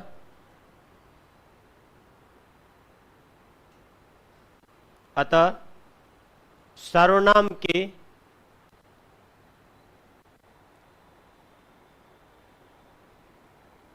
सर्वनाम के नाम के स्थान पर संज्ञा रखने से सर्वनाम के नाम के स्थान पर संज्ञा रखने से सर्व संज्ञा बनता है। ठीक है, आगे समझ में आपको? वो गणित वाला, इसका मान इसके स्थान पर रख दो तो वो बराबर ही होगा। होता ही है गणित, होता है साहब। तो हिंदी में भी ऐसा होता है कभी कभी, कुछ जगह, जैसे एक यहां पर हुआ है, मतलब हमने लिखा सर्वनाम, और हम जानते हैं नाम किसका अर्थ है? संज्ञा का है। तो नाम के स्थान में संज्ञा रख दो, नाम क्या बन जाएगा? सर्व संज्ञा। तो सर्व संज्ञा सर्वनाम ही होता है, सर्व संज्ञा सर्वनाम होता है। अगला दूसरा लिखिएगा संज्ञा प्रतिनिधि। संज्ञा प्रतिनिधि क्या होता है? प्रतिनिधि क्या होता है? प्रतिनिधित्व करने वाला।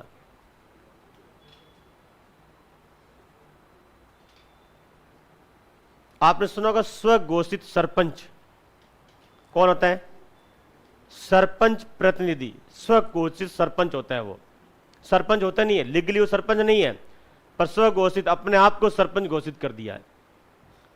जो उन पत्नियों के, जो सरपंच होती है, पत्नियां होती है, उनके जो पति है वो स्वघोषित सरपंच होते हैं। अब आपके ऐसे क्यों बोल रहे हैं? स्वघोषित ये भाई वो सरपंच है ही नहीं, वो कहीं जाकर ये मांग नहीं कर सकते कि मेरे गांव में ये निर्माण कार्य करवाया जाए। ढंग का कलेक्टर ऑफिस में प्रवेश नहीं दे उसको सरपंच के नाम से।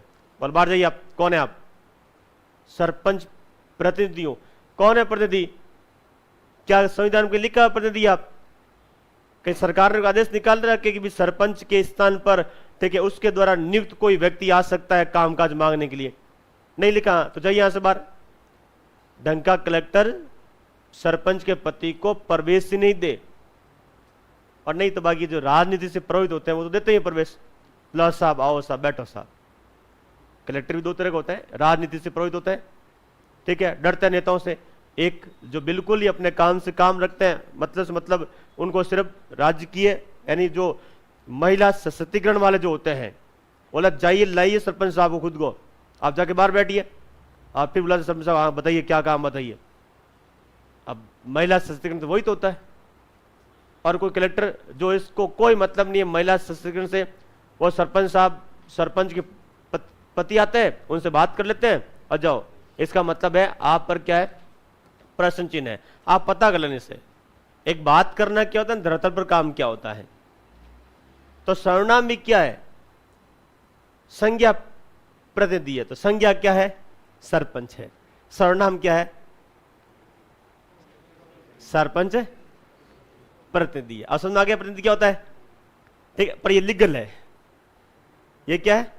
लीगल है। मतलब किसी संज्ञा के स्थान पर आता है, और कोई किसी के स्थान पर आता है, उसको हम प्रतिनिधि कहते हैं। मैं आपको इसलिए समझा रहा हूं सरपंच वाली कहानी, ताकि आपको समझ आ जाए कि इसको प्रतिनिधि क्यों कहते हैं। कि सरपंच पति होता है, वो सरपंच पति लिख के देख लो आप, लिख के देखो कभी आपने? मजा नहीं आता है। वो लिखते ही नहीं है, वो खुद सरपंच लिखते हैं। मेरे गांव का जो सरपंच है वो ये नहीं लिख रहा है कि वो खुद लिख रहा है सरपंच, गांव के नाम लिखा है, पहले लिखा सरपंच और पीछे गांव लिखा, जबकि उसकी मिसेज सरपंच है। ठीक है, जो कि मेरे से उम्र में छोटी है, तो मैं तो बोल सकता हूं उसको। और कोई गांव का कोई सुन रहा है तो भाई उसको बोल देना कि वहां से हटा लेना, कानूनी कार्रवाई हो जाएगी तेरे ऊपर कभी। ठीक है, इलीगली लिख रखा है तूने, लीगल नहीं है। और सोशल मीडिया पर आप कुछ लिख रहे हो तो वो लीगल होनी चाहिए आपकी, इलीगल कुछ नहीं होना चाहिए वहां पर।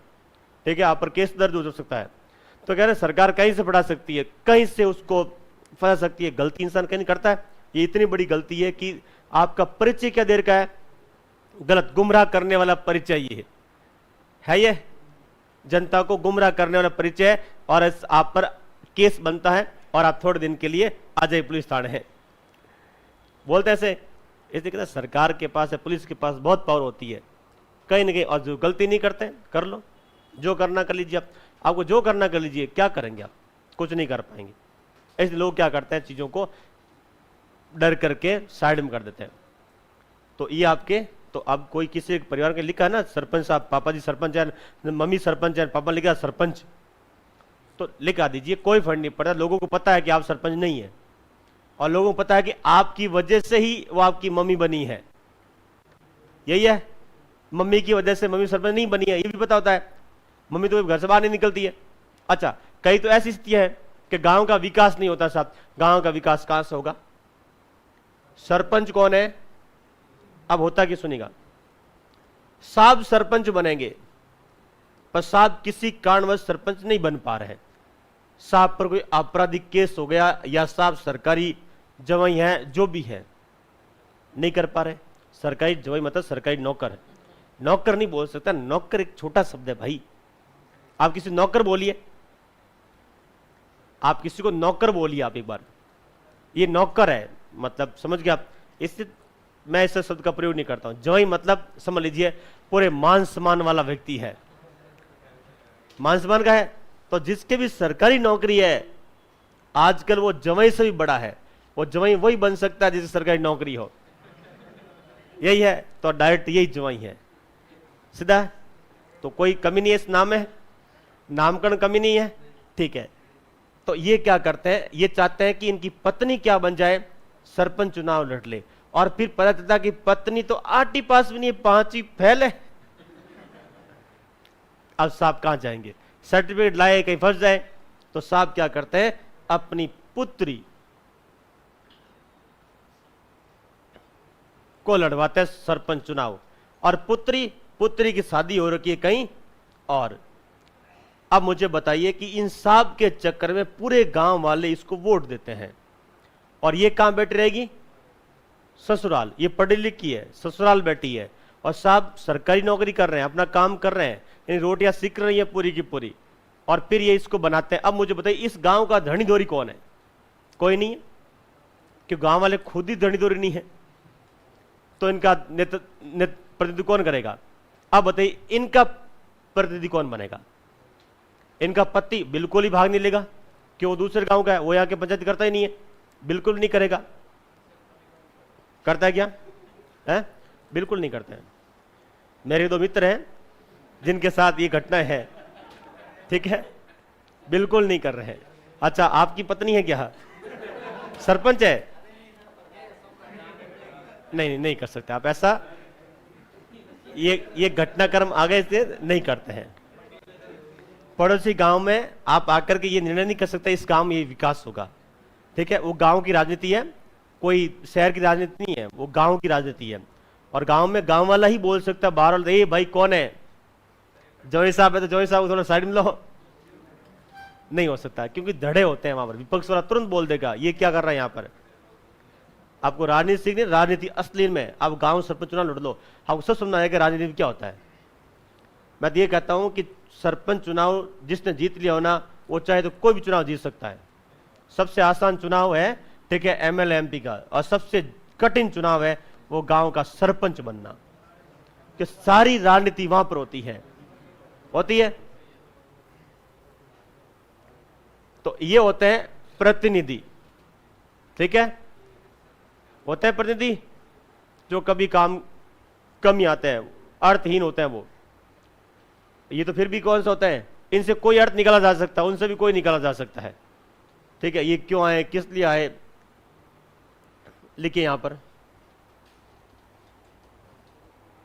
चूंकि सर्वनाम संज्ञा के स्थान पर आते हैं, चूंकि सर्वनाम संज्ञा के स्थान पर आते हैं, चूंकि सर्वनाम संज्ञा के स्थान पर आते हैं, और किसी के स्थान पर आने वाले को, और किसी के स्थान पर आने वाले को उसका प्रतिनिधि कहते हैं, और किसी के स्थान पर आने वाले को उसका प्रतिनिधि कहते हैं, प्रतिनिधि कहते हैं, कौमा इसलिए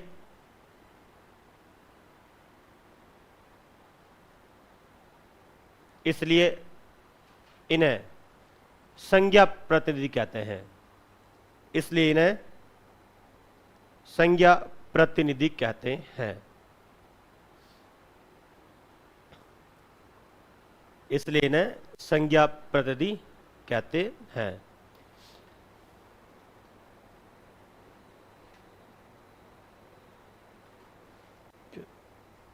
घड़ी में गड़बड़ हो रही है ना, 8 बज गई। तो अगला लिखिए तीसरा,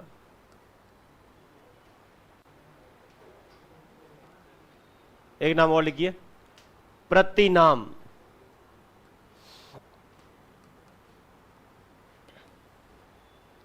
प्रतिनाम। अब ये नाम है ना थोड़ा सा गड़बड़ है, लिखिए यहां पर, यह नाम अंग्रेजी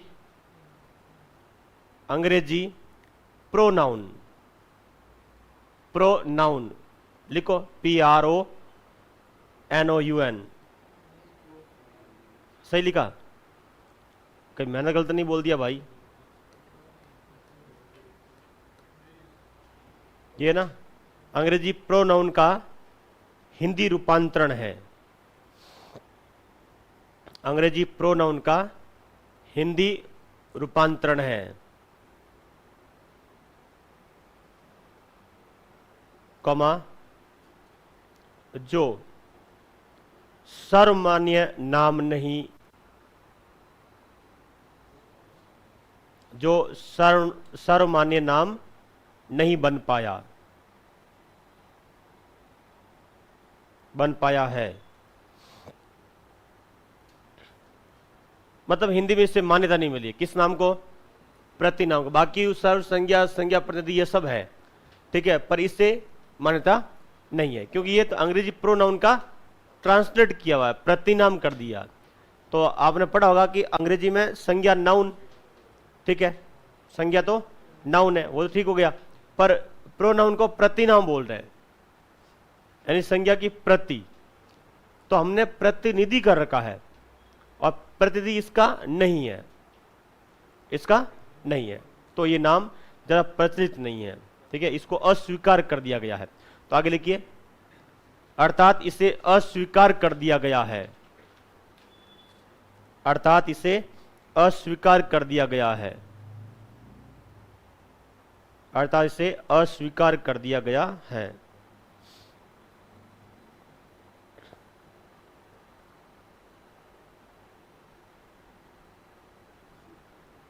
मतलब अस्वीकार कर दिया, इसे स्वीकार नहीं किया हिंदी ने, इसको हटा दिया। फिर भी आपके सामने नाम पढ़ रहे हैं, तो कुल मिला 4 नाम चल रहे हैं। अब तो इसके बारे में कोई लिखना बंद हो गया, पहले खूब लिखा गया इसके बारे में, इस नाम से खूब लिखा गया है।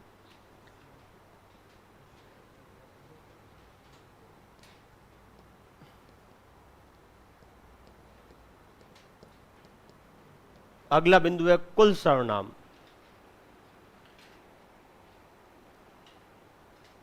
कुल सर्वनाम।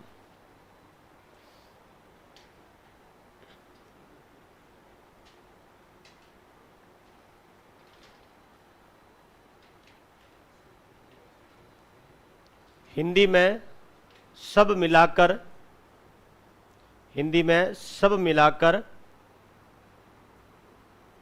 हिंदी में सब मिलाकर 11 सर्वनाम है। हिंदी में सब मिलाकर 11 सर्वनाम है, कॉमा जो है डैश। सब मिलाकर 11 सर्वनाम है, कॉमा जो है डैश। आगे लिखिएगा, सब मिलाकर, एक तो मैं है,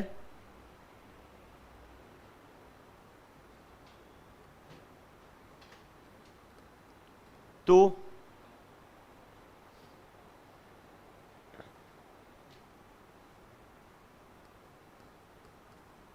आप, यह, वह,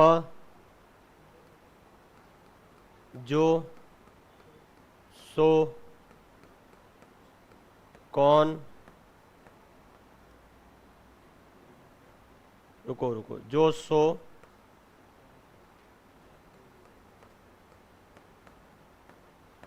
कौन, क्या, कोई, कुछ।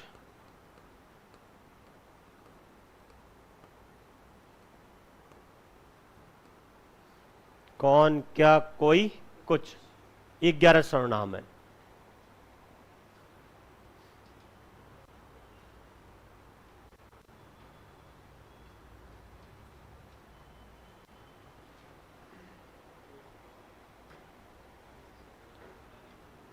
अब देखिए ये जो सर्वनाम है इन्हें मौलिक सर्वनाम भी कहते हैं, और इन सर्वनाम के अतिरिक्त जितने भी आप सर्वनाम सुनते हो उनको व्युत्पन्न सर्वनाम कहते हैं, हम यौगिक सर्वनाम कहते हैं।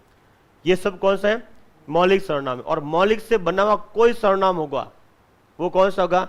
व्युत्पन्न यौगिक होगा, या जिसको हम ज्यादा सब चलता है यहां पर व्युत्पन्न सर्वनाम चलता है। जैसे मैं मौलिक सर्वनाम है और हम व्युत्पन्न सर्वनाम है, जो मैं से ही बना है। किससे बना है? मैं से किससे बना है? वचन के कारण बना है वो। मैं हम में बदला है, बदलना मतलब व्युत्पन्न होता है, उससे बना, मैं से बना। हम मैं से ही बना है। हम ये कहते हैं कि हम मैं से बनाए, पर किसकी वजह से? वचन की वजह से। अकेला मैं बोलता है और 2 या 3 हो तो फिर वो हम बोलते हैं, एक से अधिक हम बोलते हैं। तो ये तो कहते हैं कि भाई जब वक्ता एक से अधिक हो, वक्ता अकेला हो तो मैं का प्रयोग करता है, एक से अधिक हो तो हम का प्रयोग करता है। अकेला यानी एक वचन, एक से अधिक यानी बहुवचन। तो वचन की वजह से वो बदला हुआ है। तो आगे यहां पर लिखिएगा, एक नोट लिखिएगा,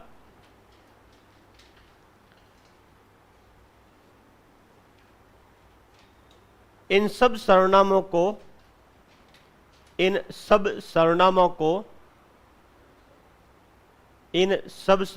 को सभी कर दो भाई, सब पसंद नहीं आए तो। सर्वनामों को मूल या मूल या मौलिक सर्वनाम कहते हैं। मूल या मौलिक सर्वनाम कहते हैं। और इनसे बने सर्वनामों को, इनसे बने, क्वेश्चन लिखिए, इनसे बने और इनसे बने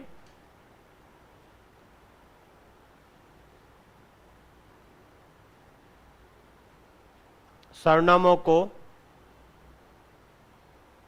इनसे बने सर्वनामों को व्युत्पन्न सर्वनाम कहते हैं। व्युत्पन्न सर्वनाम कहते हैं। जैसे हम तुम,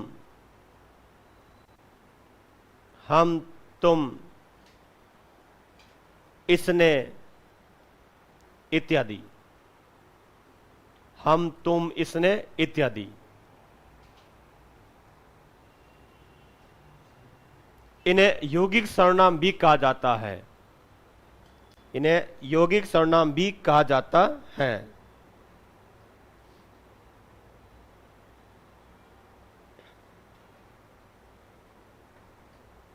यौगिक सर्वनाम भी कहा जाता है। एक नोट और लिखिए, देखिए इनको यौगिक, बाकी सबको हम क्या बोलते हैं? व्युत्पन्न बोलते हैं। और ये कौन सा, ये क्या कहलाते हैं? मूल कहलाते हैं। एक नोट और लिखिए, प्रारंभिक दो सर्वनाम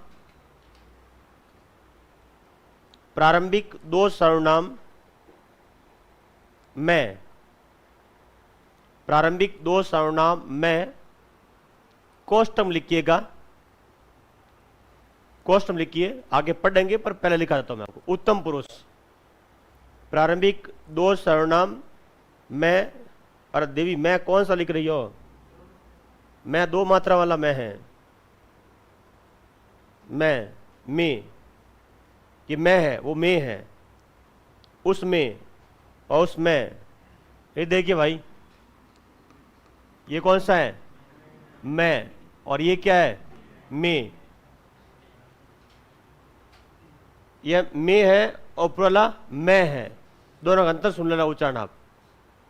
ठीक है, तो मैं कर रहा हूं और आप उसमें ये लिख रहे हो, तो गड़बड़ हो गई पूरी तरह से। ये वो कारक चिन्ह है। ये क्या है? कारक चिन्ह है। ये क्या है? सर्वनाम। तो मैं सर्वनाम है, मैं कारक चिन्ह है। ए की ध्वनि आएगी, यहां पर ए की ध्वनि आएगी, दोनों ध्वनियों में अंतर है। तो क्या लिखा? यानी प्रारंभिक दो सर्वनाम मैं कोष्ठ में लिखिए उत्तम पुरुष कोष्ठक बंद, उत्तम पुरुष कोष्ठक बंद, और तो कोष्ठ में लिखिए मध्यम पुरुष,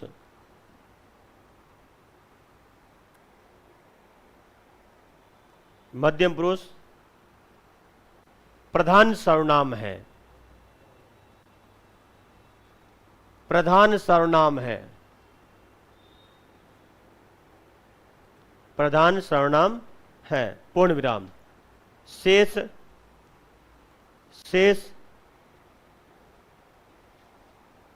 नौ, ये देखिए शेष, इसको क्या बोलते हो आप? अब बोल के दिखाई इसको।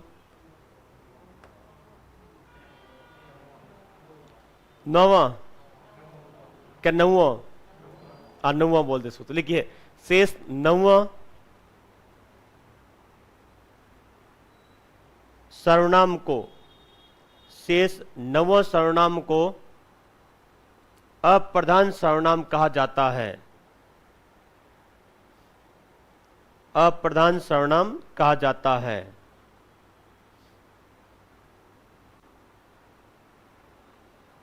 अप्रधान सर्वनाम कहा जाता है।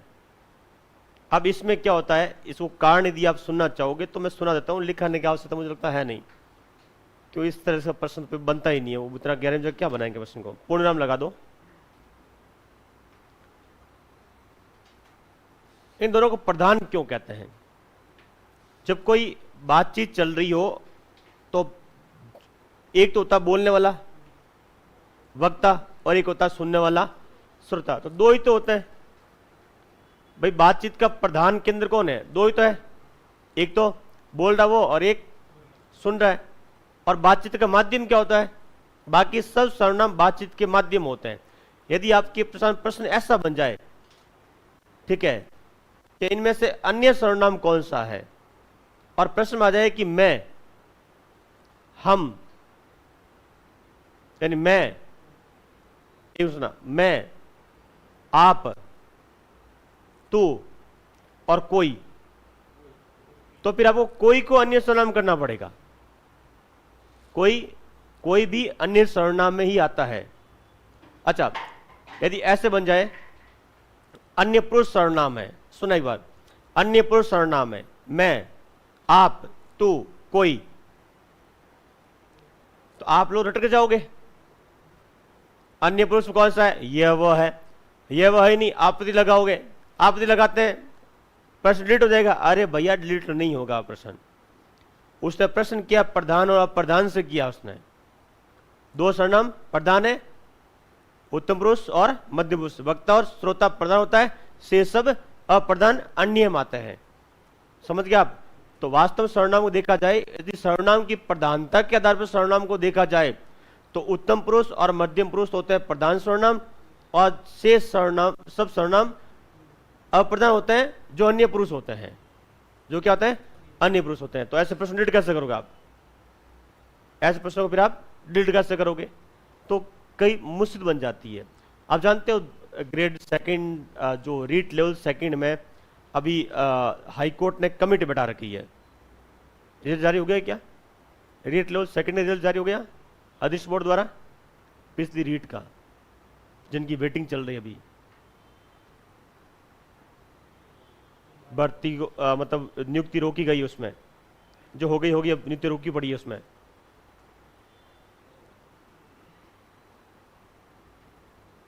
नहीं पता आपको? अभी उसका निस्तारण नहीं हुआ है कोर्ट। और कब हुई है भर्ती? कब आई थी? 21 में आई थी ना, 22 में। 2 साल होने वाला है, 2 साल होने वाला है। तो देखिए अब आप दो क्या भर्ती आई 21 में, ठीक है भाई, रीट भर्ती 21 में आ रही है, रद्द हो गई, वापस चल रही है अभी। तो 21, 22, 23, 24 और अब क्या चली गई है? कोर्ट में अटक गई है। तो कईयों की नियुक्ति अटकी हुई है, जैसे स्पोर्ट्स वालों सबकी नियुक्ति अटकी पड़ी हुई है। स्पोर्ट्स है, कोई 2-4 की नियुक्ति कोई हो गई बात अलग है, बाकी सबकी नियुक्ति अटकी पड़ी है। बहुत सारे लोगों की नियुक्ति अटकी पड़ी है। क्यों?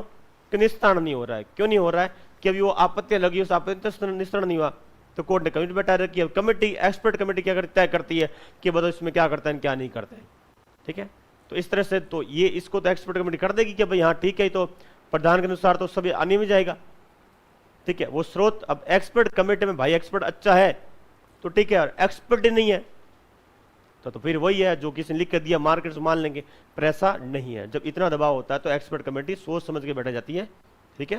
फिर एक्सपर्ट कमेटी भी किताब पढ़ती है, अपना पूरा चेक करती है कि कोर्ट में जा रहा मैटर, कि जा रहा है कोर्ट में, तो ऐसा मजाक में जाएगा नहीं। फिर वो अपना व्यू इस तरह से देता नहीं है, फिर उनको चीजें ढूंढनी पड़ती है, ढूंढने में पसीना आ जाता है कई बार, तो टाइम भी लग जाता है। कमेटी अपनी ठीक है रिपोर्ट देने में टाइम ले लेती है कि चाहिए नहीं मिल रही तो टाइम लेगी, और कई बार आयोग भी कमेटी में तय नहीं कर पाता है किसको बैठाएं, कितनी ज्यादा आपत्ति आ जाती है। तो फिर तो ये ध्यान रखना, ये दो सर्वनाम है, कौन से? प्रधान है, शेष, और ये उत्तम पुरुष है, मध्यम पुरुष है, और प्रधानता के आधार पर सब के सब क्या है? ये आपके अन्य पुरुष है। तो प्रश्न की प्रकृति को देखते हुए आपको उत्तर देना होता है। ज्यादा उचित कौन सा है वो देख के आ जाओ आप, तो प्रश्न में से उत्तर होता है ना ज्यादा उचित है वो देख के आ जाओ सब कुछ। इसलिए मैंने कहा ना हम प्रकार में नहीं जा रहे हैं, किस में जा रहे हैं? प्रकार में जा रहे हैं। प्रकार से पहले सारी चीज पढ़ रहे हैं हम यहां पर। तो क्या लिखा हमने यहां पर?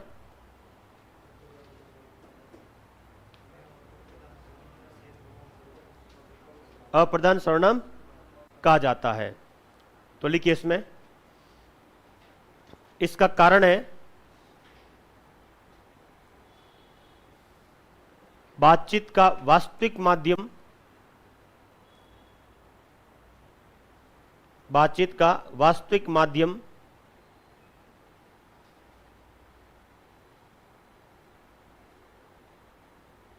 वक्ता और श्रोता होता है। वक्ता और श्रोता होता है।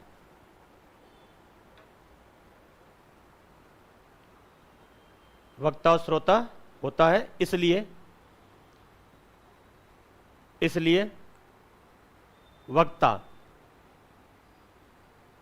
क्वेश्चन लिखिए उत्तम पुरुष,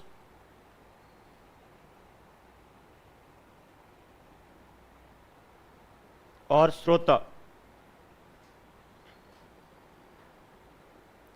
क्वेश्चन लिखिए मध्यम पुरुष, क्वेश्चन बंद प्रधान है, प्रधान है। शेष सब सर्वनाम, शेष सब सर्वनाम जो बातचीत का माध्यम होते हैं, बातचीत का माध्यम होते हैं, कॉमा, जिसे अन्य पुरुष भी कहा जाता है, जिसे अन्य पुरुष भी कहा जाता है, अप्रधान है। अन्य पुरुष भी कहा जाता है, कॉमा, अप्रधान है।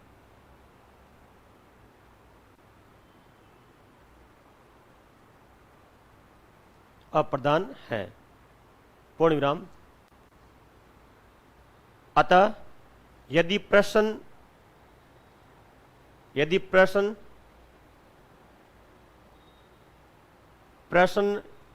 आए कि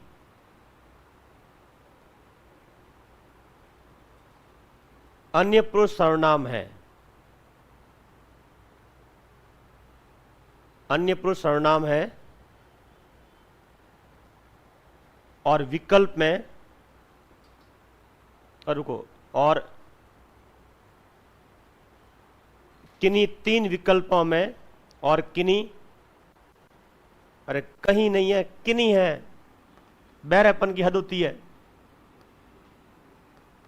और किन्हीं तीन विकल्पों में,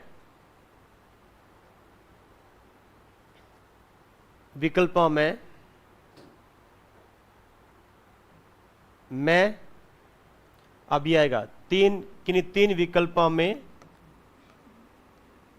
मैं, कॉमा, तू और आप सर्वनाम हो,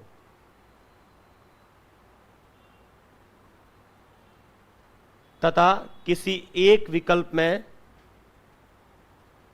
तथा किसी एक विकल्प में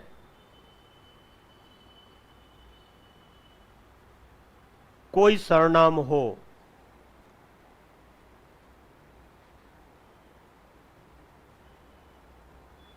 कोई सर्वनाम हो,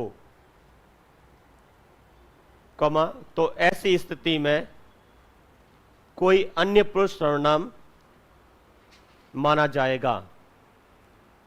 कोई अन्य पुरुष सर्वनाम माना जाएगा। कोई अन्य पुरुष सर्वनाम माना जाएगा।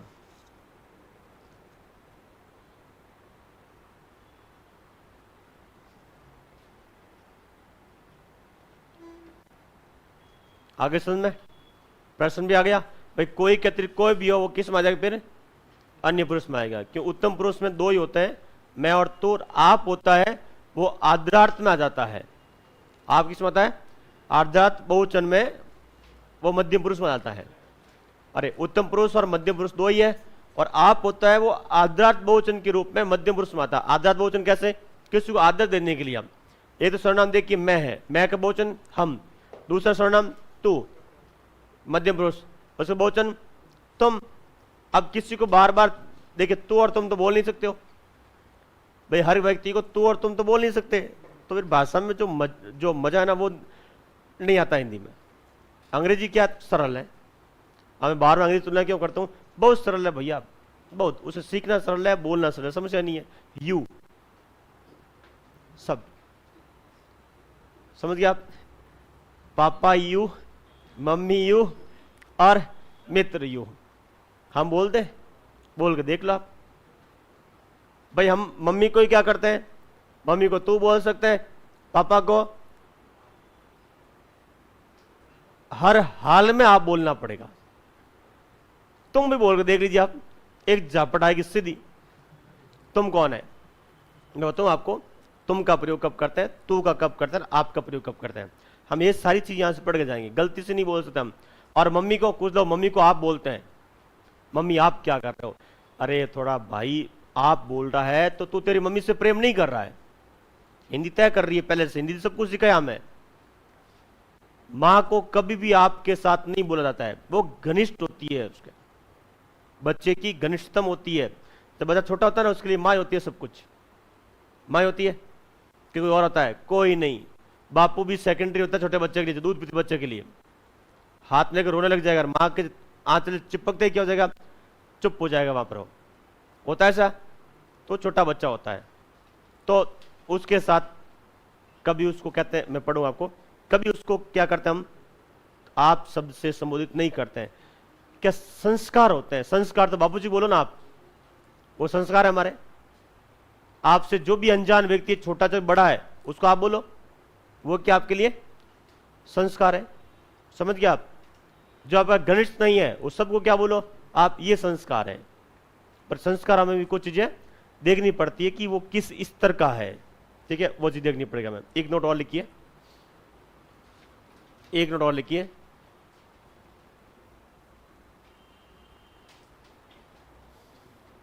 सभी 11 सर्वनामों में, सभी 11 सर्वनामों में से, सभी 11 सर्वनामों में से 3 सर्वनाम, 3 सर्वनाम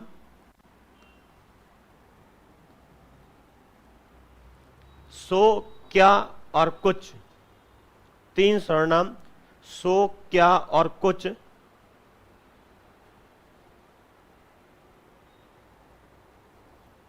सो, क्या और कुछ सदैव अविकारी है। सदैव अविकारी है, सदैव मतलब हमेशा अविकारी है, सदैव अविकारी है, पूर्ण विराम, शेष, शेष 8 सर्वनाम, शेष 8 सर्वनाम विकारी है, शेष 8 सर्वनाम विकारी है, कॉमा जिनके रूप में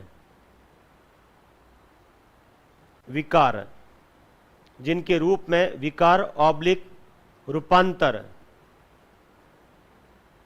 जिनके रूप में विकार ऑब्लिक रूपांतर पुरुष वचन